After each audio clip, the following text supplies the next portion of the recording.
Ignoring the trembling of my own body, I pulled out my mobile phone from my pocket as Mia approached me. I tried to reassure her, saying, "It's going to be okay." But Carly responded, "Mom, we don't need to call an ambulance." The shock of her words hit me like a wave. My name is Katie. I'm 34 years old and work part-time at a call center in the mornings. I met my husband Steve at a high school reunion. By chance, we reconnected, and as we talked, we realized how compatible we were. We began dating soon after, got married 3 years later, and now have a daughter named Mia, who is in the first grade. Since Mia's birth, our living expenses have increased. Driven by a strong desire to support our family, Steve has taken on long overtime hours. Even when he comes home late, I'm deeply grateful for his dedication to us. His work as a pharmacist often means he's home early when I'm sick. He knows all about the medicine and would say, "Tell me where it hurts, and I'll prepare the right remedy for you." He would even give me massages. Steve's support has been a constant. When I was down with a cold, Maya would look worried and say, "Mom, I hope you get better soon." Wanting to recover for her sake, I focus on my treatment. Seeing my pained expression, Maya once asked Steve, "Daddy, can you give Mom the usual magic medicine?" Steve understood and handed me some herbal and cold medicines. At home, we called these magic medicine. Even Mia, who usually disliked medicine, would muster the courage to take it. I'd often felt better the next day, thanks to this magic. "I'll take the magic medicine and get better for Mia," I said, taking the bitter pill. By the next morning, I felt entirely rejuvenated. "Thanks to Mia, I'm all better now," I told her. No, it's thanks to the magic medicine," she replied with a bright smile before heading off to school. "You seem to be feeling much better. I'll head to work now." "Rest up today," Steve said before leaving. Feeling grateful for their concern, I decided to make a lavish dinner that night, hoping it might be mistaken for a special occasion. I began preparing the ingredients. When Maya returned from school around 3, she was ecstatic. "My friends and I were talking about the delicious smell in the air. And it's your cooking, Mom. I can't wait for dinner," she said excitedly and quickly finished her homework. Seeing her happy face made me feel that the extra effort I put into cooking was worth it. As evening approached, I set the table, thinking Steve would be home soon. Maya helped by lining up the drinking glasses. Just then, my cell phone rang. It was Steve. His voice sounded rushed. "I was planning to come home early today, but a coworker has a serious personal issue. I want to treat him to dinner and listen to him, so don't worry about dinner for me tonight. I'm really sorry," he said quickly before hanging up. I was left wondering if it was truly that urgent. I called out to Mia. "Daddy says he has an important talk with someone from work tonight, so he won't be able to eat dinner with us. It's a pity, but let's just enjoy our meal, just the two of us." Upon hearing this, Maya's face fell. "Daddy's not eating even though you worked so hard to make dinner," she said, trying to hide her sadness. Seeing her disappointment made me genuinely upset, but her understanding helped me cope. "As long as you eat it, Mia, I'm happy. Thank you for being so understanding," I said. "Okay, let's enjoy dinner together then," Maya agreed. We had our meal, washed the dishes, and savored dessert. We spent the evening waiting for Steve, but no matter how long we waited, he didn't come home. I wondered where Daddy was. I had hoped he'd be back for dessert. "I'm worried too, but it's getting late," I said to Mia. "Let's head to bed." Despite our concerns, Steve didn't return that night, and we went to bed. He didn't come home until around 5 o'clock the next morning. I heard the front door open as I was preparing breakfast and packing lunch boxes. I went to the entrance to find Steve there, looking tired. "I'm so sorry," he said immediately. "I missed the last train and had to wait for the first one in the morning. I'm really sorry for not coming home." Seeing how significant the issue with his coworker was, I didn't feel like blaming him. "Why don't you take a shower first? By the time you're out, breakfast should be ready," I suggested. "Thanks, I'll do that," Steve replied. A little later, Maya woke up and the three of us had breakfast together. Maya eagerly told Steve about the meal from last night. "Daddy, why didn't you come home? Mom made a really delicious dinner." "I'm sorry, Mia," Steve said. "I promise I'll be home early today." With that promise, we went our separate ways for the day. After work, I went to the grocery store. I had a simple menu in mind, planning to make an omelette, Maya's favorite. While shopping, I ran into the mother of one of Maya's friends. "Oh, Maya's mom. It's been a while. How have you been?" she asked. "I've been fine, though I've been feeling a bit under the weather lately. Maybe it's my age," I replied. As we chatted, she made an unexpected suggestion. How about inviting Maya over to our house for a sleepover? Don't you think you could use a little time to relax too? Naomi would be thrilled if Maya stayed over. That sounds wonderful. I'm sure Maya would love it. Thank you for the offer, I said. We arranged a date for the sleepover and went our separate ways. When Maya came home in the evening, I shared the news with her. I spoke with Naomi's mom today, and she invited you for a sleepover. Maya's eyes widened with excitement. Really? Can we have a sleepover? Yes, but remember to behave and don't get too excited. They want you to stay over on Saturday. Maya's face lit up with a broad smile, and she immediately began preparing her things. I was relieved that Naomi's mom had suggested the sleepover, and I felt deeply grateful for her kindness. That evening, as promised, Steve came home early. Maya enthusiastically greeted him. Guess what, Dad? I'm going to have a sleepover at Naomi's house this Saturday. Maya shared the news, bouncing around with excitement. I explained to Steve that Naomi's mom had made the offer out of consideration for us. Steve responded, then maybe I'll head out on Saturday. You should take advantage of the free time, enjoy lunch or go shopping, whatever you like. I'll pick Mia up on Sunday. Really? Thank you so much, I said, grateful for his thoughtful suggestion. After dinner, Steve pulled an envelope from his bag. What's that? Maya asked curiously. Steve smiled and said, curious, aren't you? He opened the envelope to reveal a small bag and handed it to me. This is for you. I've noticed you haven't been feeling well lately, so I found some special food that's said to have magical properties. Maya's face lit up. Mom gets sick a lot, but with this she'll get better, right? I felt a mix of slight guilt and deep gratitude. Thank you, Steve. You went out of your way to buy this. It must have been expensive. Your well-being is the top priority, Steve said with a gentle smile. If you take them daily, they will definitely help. He then apologized. I have to admit, from tomorrow until Friday, work's going to be very busy, and I might come home late.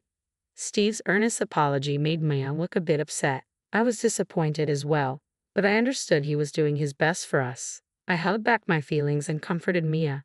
Dad is working hard for us. How about we go to the amusement park next time he has a day off? Maya seemed to understand, and Steve gave me a regretful nod. As it was time for bed, I opened the bag Steve had given me. Inside was something I had never seen before, dark-colored and dried. When I tasted it, it had a fruity flavor and was quite delicious. However, later that night, around 2 a.m., I woke up feeling strange. I had a severe headache and an upset stomach. I rushed to the bathroom, realizing that neither Maya nor Steve seemed affected. I pondered what else I had eaten and remembered the special food from Steve. I hadn't asked about the specific benefits or details of the special food Steve gave me, but I suspected it might be the cause of my discomfort. Despite feeling uneasy, I managed to fall back asleep. The next morning, I found that Steve had already left the house. There was a note on the table that read, "Thanks for the lunch. If there are any problems, contact me. See you soon." I debated whether to tell him that the food wasn't quite right for me. It seemed impolite not to mention it, but I didn't want to disturb him at work. I decided to send him a text later. Soon after, Maya woke up. At breakfast, she excitedly talked about her upcoming sleepover at Naomi's house. After we got ready, we both left the house. Won't we see Dad until Friday? Maya asked. Probably not, I replied. He might come home after you're asleep and leave before you wake up. If you want to talk to him about something, maybe you could write him a letter. Maybe I will, Maya said as we went our separate ways to school and work. When I arrived at the office and started preparing for the day, I received a message from Steve. Remember to eat it daily. Consistency is key. I replied, asking about the effects of the food. Steve's response came later in the evening. It's packed with nutrients. Don't worry, it's not harmful. Maybe my frail body overreacted. Though he assured me it was safe, the memory of last night's symptoms made me uneasy about eating it again. Even though it seemed wasteful, I decided not to eat the food Steve had given me. Instead, I resolved to find supplements and healthy foods that suited me better. This morning, on a whim, I used the special food to prepare Steve's lunch. I hoped it would help him stay healthy during his busy days and also avoid wasting the ingredients. Days passed, and there was no change in Steve's condition. He continued his work as usual, which relieved me. It seemed I was the only one who had a reaction. Finally, Saturday arrived. Maya left for her sleepover at Naomi's, picked up by Naomi's mom. Steve went out early for a golf day at a distant resort. I spent a relaxing day shopping, dining out, and unwinding. Every now and then, I received emails from Naomi's mom with updates on Mia. The photos showed Mia and Naomi happily making sweets together. Then came Sunday. I received a message from Steve saying he'd be coming back after watching a new movie with Mia. While I felt a twinge of guilt, I was grateful for Steve's thoughtfulness. They returned home before it got dark, but Maya's usual smile was absent. She seemed subdued, possibly sad to say goodbye to Naomi. Steve remarked, "I think she was having a hard time parting with Naomi." Listening to him, I was reminded of my own childhood. Saying goodbye to friends after special times was always tough. Maya must have really enjoyed her time with Naomi. "How about we invite Naomi over next time?" I suggested to Mia, hoping to lift her spirits and give Naomi's mom a chance to spend more time with her.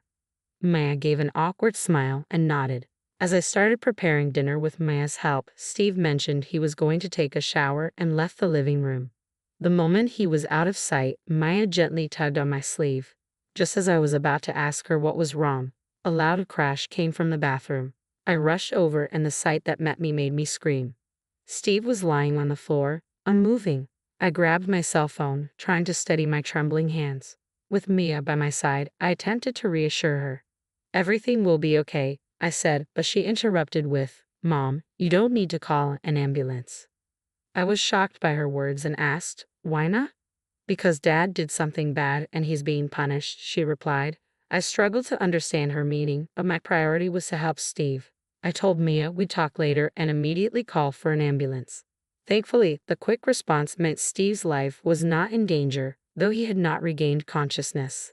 Once it was decided that Steve would need to be hospitalized, I made plans to head to the hospital. I thanked everyone who had helped and then left the hospital with Mia. Once we were home, I finally had a chance to ask her about her earlier comments. "Mia, can you explain what you meant earlier?" I asked. She nodded and began, "Naomi told me something during our sleepover." Maya continued, explaining that recently, around bedtime, Naomi had noticed Steve walking in front of their house. Maya seemed puzzled and said, "But isn't that around 9 p.m.? I thought Dad worked a bit later, so it must have been someone else." Naomi had insisted it was definitely Steve. They decided to keep an eye out that night. When bedtime came, Naomi left the room to use the bathroom, and Maya saw someone passing by their house. To her shock, it was indeed Steve, holding hands with an unfamiliar woman and walking together affectionately. Seeing her dad with someone who wasn't me was a huge shock for Mia. She went to sleep without telling Naomi, pretending she hadn't seen anything. The next day, when Steve came to pick up Mia, she couldn't muster a smile, still preoccupied by the previous night's events. Later, when Steve took her to a movie, he mentioned, "Oops, I accidentally bought a ticket for Mom too." Maya forced a smile, trying to ignore his comment. Throughout the movie, Steve seemed distant, giving only half-hearted replies to Mia's attempts to engage him. She overheard him whispering to the strange woman, "Hey, my daughter is right next to us." The woman replied, "It's fine. Eventually she'll be my daughter too. Aren't you happy, Mia? I'm prettier than your mom." Maya was taken aback by the unexpected comment. Steve seemed to signal the woman to stop but continued to enjoy the movie with her. Maya realized that Steve's excuse about mistakenly buying a ticket for me was a lie. It was impossible to pretend everything was fine. Avoiding Steve's gaze, Maya finished her story, and my expression shifted dramatically. I couldn't believe Steve was doing this behind my back. His behavior had seemed normal, and though Maya's story was hard to believe, I knew she wasn't one to lie. In the midst of the confusion, I heard a notification from Steve's phone, which I had accidentally brought with me in the ambulance. Checking the phone, I saw several messages, but one stood out. It detailed how much fun the movie was and how their plan to drive me out was progressing smoothly. My heart sank as I realized Maya's story was true. Steve appeared to be plotting to force me out of our home. Reflecting on Steve's recent behavior, I realized there had been no clear signs that his plan was already in motion. It seemed he had yet to put his scheme into action. Just then, I received a call from the hospital with an update on Steve's condition. Rushing back to the hospital, the doctor explained, "We believe an excessive intake of a particular food caused Steve's symptoms. While he is generally healthy, consuming too much of this substance led to his headaches, stomach issues, and dizziness. Do you know anything about this? Understanding dawned on me. It seemed that Steve and the woman had been deliberately trying to harm my health by giving me harmful ingredients in large amounts. Their frequent late nights and claims of working overtime were likely lies to cover up their meetings. My anger grew as I pieced together Steve's malicious actions. A nurse soon informed me that Steve had regained consciousness and was now able to talk. With my emotions steadied, I prepared to confront the truth. I decided to visit Steve's hospital room. Thankfully, my parents' home was only a 20-minute drive from the hospital, so I left Mia with my mother, saying, "Mommy needs to have an important talk with Daddy. Stay with Grandma while we talk, okay?" Mia, though silent, seemed to understand the gravity of the situation. Her young face betrayed a mix of concern and maturity, which only deepened my feelings of guilt for involving her in this mess. My anger towards Steve for his betrayal, especially in front of our daughter, was overwhelming. Standing outside Steve's hospital room, I tried to steady my nerves. Just before knocking, I overheard voices through the door and saw an unfamiliar woman through the window. Curiosity got the better of me, and I cracked the door open slightly to listen. "Even after you collapse, your wife hasn't shown up. How cold-hearted can she be?" One voice sneered. "You should just get a divorce," the woman responded. "She's still around, isn't she? Stubborn." The conversation confirmed my worst fears. This woman was clearly involved in Steve's scheme. Unable to contain my anger, I knocked loudly and swung the door open. Steve and the woman turned to look at me, startled. "Did I interrupt something?" I asked, my voice cold. Their faces went pale. The woman, who had been seated, quickly stood up, attempting to hide her shock. "Oh, you're his wife, right?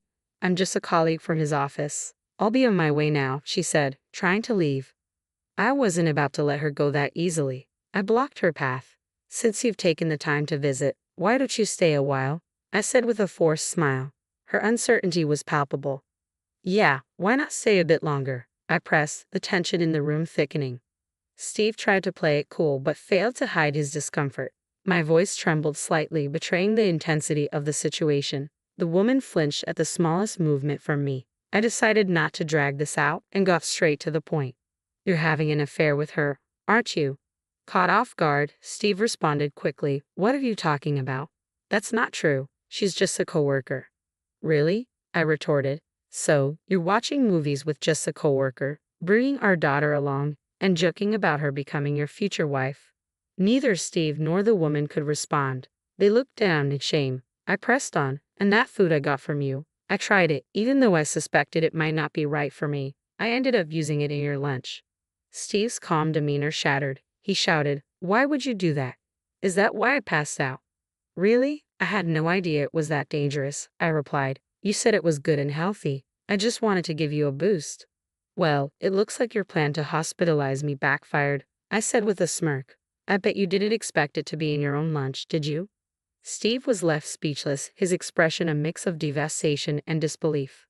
I turned to the woman and said, "So, you're the one who seduced a married man, aren't you? Don't think you're blameless in this situation. Expect some kind of revenge from me." I glared at her, and she faltered, stepping back. "Why should I?" Steve approached me first. He said he needed comfort. "I'm a victim too," she stammered. "Oh, really?" I responded sharply. "So, you're saying he initiated everything? In that case, can we see your messages with him? If you're truly the victim, there wouldn't be any explicit advances from you, right?" The woman hesitated, clearly realizing her scheme had unraveled.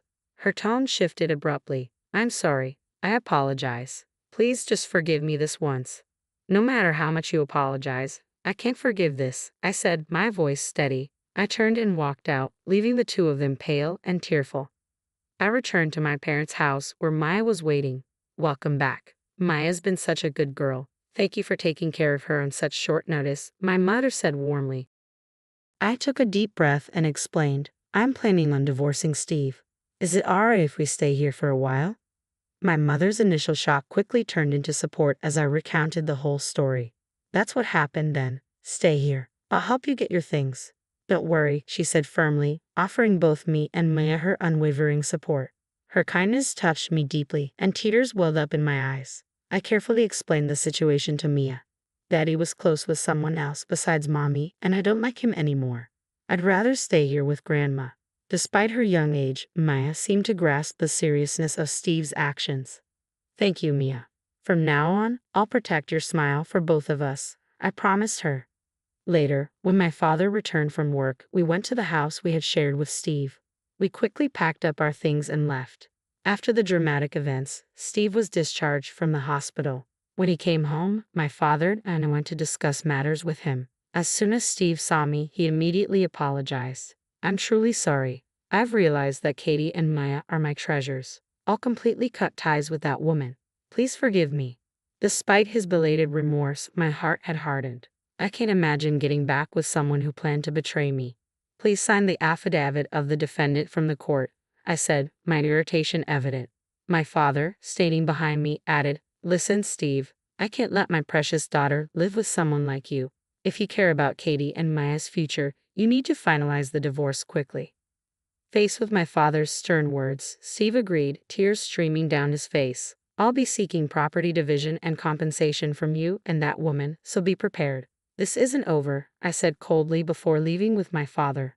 In the following days, I received a substantial amount of money from Steve and the woman for child support and living expenses. News of their affairs spread quickly through their company, severely damaging their reputations. Overwhelmed by the negative publicity, the woman resigned and soon found herself burdened with debt from her payments to me. Steve's prospects for promotion disappeared, and his reputation plummeted. He was increasingly shunned by everyone. Meanwhile, I transitioned from part-time to full-time work, dedicating myself even more to my job. My hard work was recognized, leading to an increase in my salary and a more fulfilling life. Maya's happiness became my top priority, and I am committed to supporting her so that we can enjoy each day together.